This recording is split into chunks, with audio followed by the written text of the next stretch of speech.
પહેલગામમાં થયેલ આતંકી હુમલા બાદ અનેક પ્રકારની કહાનીઓ સામે આવી છે, જેમાં કેટલાક લોકોના ચમત્કારિક બચાવ જોયા છે, કેટલાકના કરુણ મૃત્યુ પણ જોયા છે. પરંતુ અમદાવાદનો એક એવો પરિવાર કે જે જમ્મુ કાશ્મીર ફરવા માટે ગયો હતો, પરંતુ એમના જે વિડીયો છે એમાં એક એવી બાબત સામે આવી છે જે આશ્ચર્યચકિત કરી શકે છે. અને એ પરિવાર ઋષિ ભટ્ટ હતા કે જેઓ ત્યાં ગયા હતા. એમની સાથે વાતચીત કરીએ. તેઓ ઝીપલાઇન કરી રહ્યા હતા એ સમયનો એમનો એક વિડીયો છે, એ ખૂબ વાયરલ થઈ રહ્યો છે. એમની સાથે વાતચીત કરીએ. ઋષિભાઈ, તમે જ્યારે ઝીપલાઇન કરી રહ્યા છે ત્યારે અનેક બાબતો અંદર જોવા મળી રહી છે. નીચે લોકો ભાગી રહ્યા છે, કોઈને ગોળી વાગે છે, અને એ પહેલાંની પણ કેટલીક ઘટનાઓ જે છે એ પણ જોવા મળી રહી છે. કયા સમયે આ તમામ બાબતો બની હતી અને તમને ક્યારે ખબર પડી કે આવી ઘટના બની છે?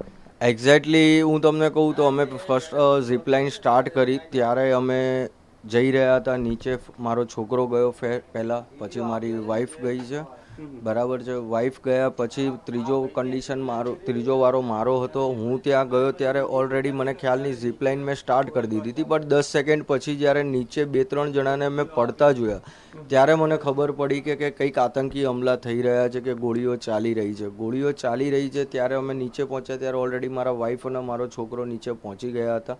મેં જોયું નીચે ત્યાં આગળ જઈને તો છોકરો ને મારી વાઈફ બંને ડરી ગયેલા હતા. એ લોકોની સામે રિલિજિયન પૂછીને 2 જણાને જેન્ટ્સને ગોળી મારી દીધી. જે પહેલાં જે પરિવાર ત્યાં આગળ ગયો હતો ઝીપલાઇનની અંદર, એ લોકોને.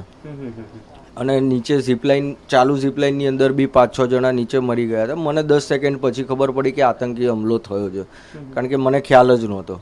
બીજી વસ્તુ, ઝીપલાઇનની અંદર એક વસ્તુ જોઈ કે જ્યાં આગળ અમે ઝીપલાઇન સ્ટાર્ટ કરી એની પહેલાંના મારી જોડે જેટલા બી ફોટોગ્રાફ્સ અને જેટલા બી વિડીયો છે એની અંદર જે મિની સ્વિટ્ઝરલેન્ડ છે, એકચ્યુઅલ મિની સ્વિટ્ઝરલેન્ડ જેવું જ હતું. જ્યારે મેં ઝીપલાઇન સ્ટાર્ટ કરી ત્યારે 2 છોકરા જે ડાઉટફુલ અમને લાગ્યા કે એ લોકો અલ્લાહુ અકબર 3 વાર બોલ્યા અને ફર્સ્ટ ફાયરિંગ થયું, જે મારા મોબાઈલની અંદર કેપ્ચર થયેલું છે, જે તમે મારા ઝીપલાઇન વિડીયોની અંદર જોઈ શકશો. ઓકે, તમને શું લાગે છે કે એમને એવું કયા કારણોસર બોલ્યા હોઈ શકે? તમને કોઈ આશંકા છે? અને એ વિડીયો પછી તમે ક્યાંય મોકલ્યો છે કે ભાઈ આ હોઈ શકે? ક્યાંય મોકલ્યો નથી, ખાલી ન્યૂઝ ચેનલમાં આપ્યો છે કે જેનાથી આપણને ગવર્મેન્ટને કે આપણી આર્મીઝને કોઈ ક્લુ મળી શકે, બરાબર. કારણ કે મને 23rd આવ્યા પછી અમે સહપરિવાર વિડીયો જોતા હતા ત્યારે એ વસ્તુ મને ક્લિક થઈ કે આગળના કંઈ વિડીયો ફોટોઝમાં કશું જ નથી અને આ માણસ બોલે છે ત્યારે જ આવું થયું. સેકન્ડલી, સેમ પર્સને મારા ફેમિલીને, મારી આગળ ફેમિલીને, 2 ફેમિલીને એને જ ઝીપ રાઈડ કરાવી છે. એટલે કે મારી આગળ 8 પર્સન ગયા છે, ત્યાં સુધી એ માણસ કશું બોલ્યો નથી. જ્યારે હું જઈ રહ્યો છું ત્યારે જે 3 વાર અલ્લાહુ અકબર બોલે છે અને પછી ફર્સ્ટ ફાયરિંગ થઈ રહ્યું છે. એ આખું મારા મોબાઈલની અંદર વિડીયો રેકોર્ડિંગ છે. તો એ વસ્તુ મેઇન છે કે કદાચ એ માણસ એ લોકો જોડે સંકળાયેલો હોઈ શકે એવી શંકા અમને છે. કારણ કે પાછળ બીજો એક માણસ હતો, એ પાછળ જે પગથિયા હતા ત્યાં આગળ બેઠો કંઈક વાંચી રહ્યો હતો. બટ સ્ટીલ કે 22 તારીખે અમને આવું કોઈ આઈડિયા જ નહોતો કે આ શું કરી રહ્યા છે. હશે, મેં કીધું વાંચતો હશે. પણ 23મી નાઇટમાં જ્યારે સહપરિવાર અમે આ વિડીયો જોયા ત્યારે અમને આ વસ્તુનો અનુભવ થયો કે આ ઘટનાઓ અત્યારે જ કેમ બની. આની પહેલાંના એક વિડીયોઝમાં કે એમાં કેમ નથી. જ્યારે મારી વાઈફ ઝીપલાઇન કરે છે, મારો છોકરો ઝીપલાઇન કરે છે, ત્યારે અલ્લાહુ અકબર એ માણસ નથી બોલતો. જે ટાઈમે ફાયરિંગ થઈ રહ્યું છે એ જ ટાઈમે બોલે છે. એક્ઝેક્ટલી એ પહેલાં બોલે છે અને પછી ફાયરિંગ થઈ રહ્યું છે. એ રીતની ઘટના થઈ. તો પછી બચાવ કેવી રીતના થયો? તમે શું કંઈ કર્યું કે જેના કારણે તરત જ સુરક્ષિત જગ્યા પર પહોંચી ગયા? જેવો ઝીપલાઇનમાંથી ત્યાં પહોંચ્યો, મારી વાઈફ બૂમાબૂમ કરતી હતી કે ત્યાં આગળ મારી દીધા છે. હું ત્યાંથી કૂદીને અમે સીધું દોડવા માંડ્યા. દોડતા ત્યાં લેન્ડસ્કેપિંગની અંદર છે ને એક ખાડા જેવી જગ્યા હતી કે જ્યાંથી અમે જલ્દી ગ્રાઉન્ડમાં શો થઈ શકે એમ નહોતા. અને ઓલરેડી 2-3 જણા ત્યાં સંતાયેલા હતા. તો અમે ત્યાં જઈને ઊંધા સૂઈને ત્યાં આગળ અમે સંતાઈ ગયા. એની અંદર અરાઉન્ડ 5 to 7 કે 8 મિનિટ્સની આસપાસ ફાયરિંગ થોડું નોર્મલ થયું. પછી અમે ત્યાંથી દોડીને ઝિગઝેગની રીતે દોડવા માંડ્યા સીધા અને મેઇન ગેટ બાજુ જવા માંડ્યા. અંદાજિત કેટલો સમય આ તમામ બાબતો ચાલી હશે? એક્ઝેક્ટ મારા મોબાઈલની અંદર ફર્સ્ટ ફાયરિંગ થયું છે 1:28 અને મારા ભાઈને મેં જેવું નેટવર્ક મળ્યું અને મેં મારા ભાઈને કોલ કર્યો એ અરાઉન્ડ 2 વાગ્યાની આસપાસનો સમય હશે. એટલે અડધો કલાકની આખી આ ઘટના હશે કે જે હું ભાગીને ત્યાં સુધી પહોંચ્યો અને ફાયરિંગો ચાલુ હતા.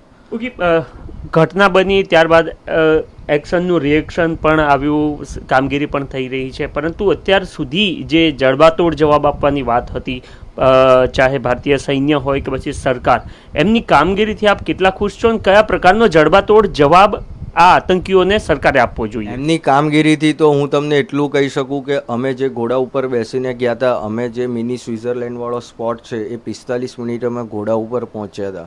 On the spot no doubt army કે ગવર્મેન્ટનો કોઈ સપોર્ટ ના મળ્યો, બટ જ્યારે અમે ટુરિસ્ટો બધા ભાગી રહ્યા હતા 18 મિનિટ્સની અંદર, નેક્સ્ટ 18 મિનિટ્સમાં મેં મારા મોટા ભાઈને અમદાવાદ કોલ કર્યો હતો કે આર્મીએ અમને કવર કરી લીધા છે અને હવે અમે સેફ છીએ. તો તરત જ તે 18 થી 20 મિનિટમાં આર્મીએ બધા ટુરિસ્ટને જંગલમાં જે દોડી રહ્યા હતા અમે એ બધાને કવર કરી લીધા હતા. અને એ લોકો પ્રોપર એમના એક્શનમાં હતા. જે હાફ એન અવરની અંદર મેં જોયું છે ત્યાં જે આર્મીની ગાડી, હેલિકોપ્ટર્સ બી હતા ત્યાં આગળ, એ લોકોની બટાલિયન, અમે જ્યારે ભાગી રહ્યા હતા ત્યારે ઓલરેડી 150 થી પોણા 200ની બટાલિયન આર્મી એ ઉપર આખું ફોરેસ્ટની અંદર એ લોકોએ કવર કરવાનું સ્ટાર્ટ કરી દીધું હતું. ચમત્કારિક બચાવ બદલ શું કંઈ કહેશો? આ કોના આભારી થયું? સૌથી પહેલાં તો હું મારા ઈષ્ટદેવ કહી શકું, મહાદેવજી, બીજા કુળદેવી વડીલોના આશીર્વાદ, અને સેકન્ડલી મારા સર છે અક્ષય સર કરીને મારા મિત્ર થાય, જે અત્યારે અમદાવાદ આર્મીમાં પોસ્ટિંગ છે એમનું. એમને મેં ત્યાંથી કોલ કર્યો હતો કે સર આવી રીતે આતંકવાદી હુમલો થયો છે, મને બચાવો કોઈ બી રીતે. અને એમણે મને સારો સપોર્ટ કર્યો અને એમણે મને સપોર્ટ કરીને ત્યાં પહેલગામથી હું શ્રીનગર જતો રહ્યો હતો. ત્યાં આગળ મારું વોલેટ ને એ બધું જ પડી ગયું હતું. એમણે મને હોટલ્સ બી અરેન્જ કરાવી આપી હતી, ત્યાંથી કેશ બી અરેન્જ કરાવી આપી હતી, એન્ડ સેફલી હું 23 ફ્લાઇટમાં બેસીને અમદાવાદ આવી ગયો. ઓકે, તો ઋષિ ભટ્ટ કે જેમના વિડીયોમાં તમામ બાબતો જોઈ શકાય છે, જે પ્રકારનો એમના દ્વારા દાવો પણ કરવામાં આવી રહ્યો છે અથવા તો શક પણ વ્યક્ત કરવામાં આવી રહ્યો છે. આ સિવાય એમના વિડીયોમાં નીચે દોડી રહેલ કેટલાક લોકો પણ જોવા મળી રહ્યા છે, જેમને કદાચ ગોળી વાગી હોય અને ત્યારબાદ ઢળી પડ્યા હોય એ પ્રકારનો વિડીયો પણ જોવા મળી રહ્યો છે. શું કઈ ઘટના હતી, કેવી રીતના એમનો બચાવ થયો, તમામ બાબતો તેઓ કહેતા જોવા મળી રહ્યા છે. સાથે જ સરકાર અને આર્મીની કામગીરીને વિશેષ વખાણતા પણ તેઓ જોવા મળી રહ્યા છે. કેમેરામેન તૌસિફ મલિક સાથે નરેન્દ્ર રાઠોડ, TV9 અમદાવાદ.